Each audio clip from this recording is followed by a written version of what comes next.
Yun mga par, isang mapagpalang araw po sa ating lahat. So final touch po muna po kami dito sa sawmill project mga idol.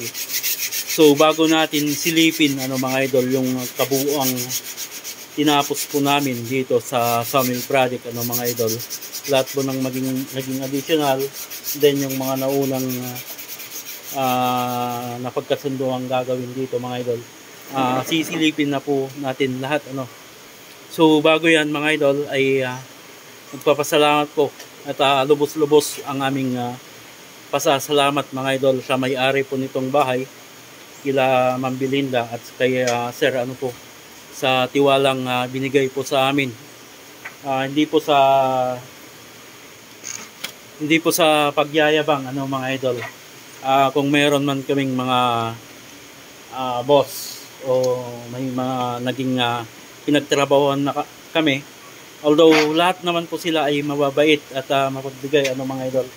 Kung meron man pong mapagbigay na mga pinagtrabahuan namin, ay baka eto na po mga idol yung sa merienda, sa ulam, nagbibigay din po sila, at sa lahat na po yung tiwalang binigay po nila sa amin dito sa project po na ito.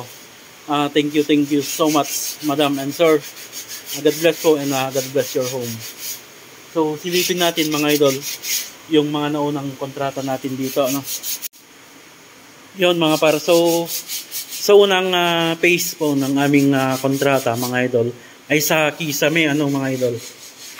Kisame, then part po nito ay kasama po yung mga retouch po sa slab marami po kaming ni-retouch po dito mga idol. Then after that, nung nakapag-Kisame kami, and then sa pintura po ng Kisame. So Kisame lang po yung napinturahan pa dito. And then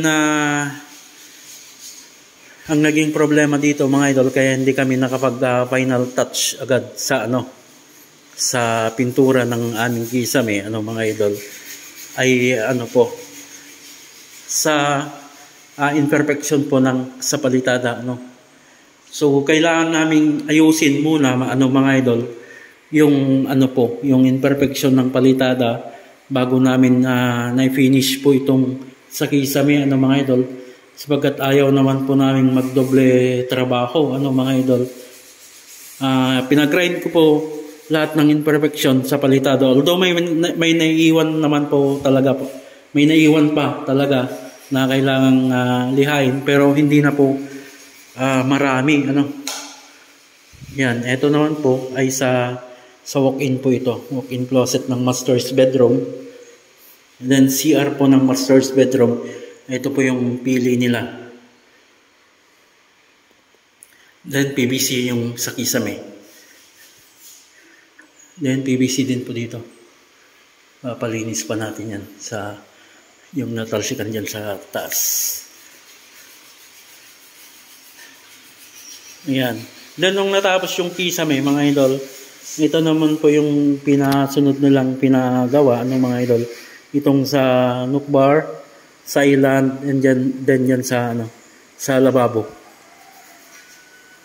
Sumod po dito mga idol ay itong sa tiles installation niya. Ayan Ito po yung sa may hagdanan po.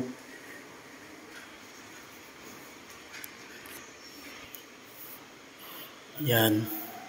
Ito po yung ginamit na tiles naman dito sa second floor, kaparehas lang po sa baba And then ito yung design naman po dito sa taas. Functional na po yung mga ilaw nito. Yan. So nagpapalinis na lang po ako mga idol. Room 1, po ito? Pure Hardaplex board po ito. Yung ginamit dito sa room 1.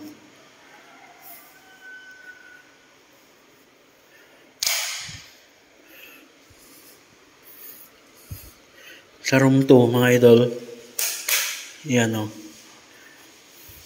pure Hardaplex board din po yung ginamit namin dito. Then dito naman mga idol, yung sa daughter's bedroom. Yan o. Then common CR po dito sa second floor. Yan.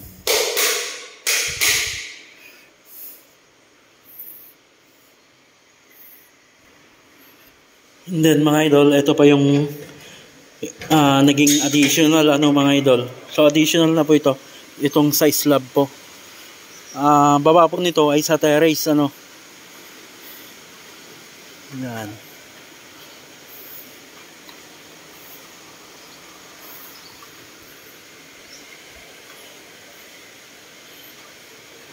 Ito yung additional nito. Slab, then sa tiles po yung additional nito. So mga walling na lang mga idol yung hindi pa napipinturan dito. Then cabinet ay wala din po. Wala pa po. Then common CR po. Dito sa ground floor. Ito siya. Naka-set up na po lahat yan. Water line na lang po yung kulang. Then ito pa yung additional po sa naging trabaho natin ay ito. Yung bubong po ng pinaka-dirty kitchen nila at wash area.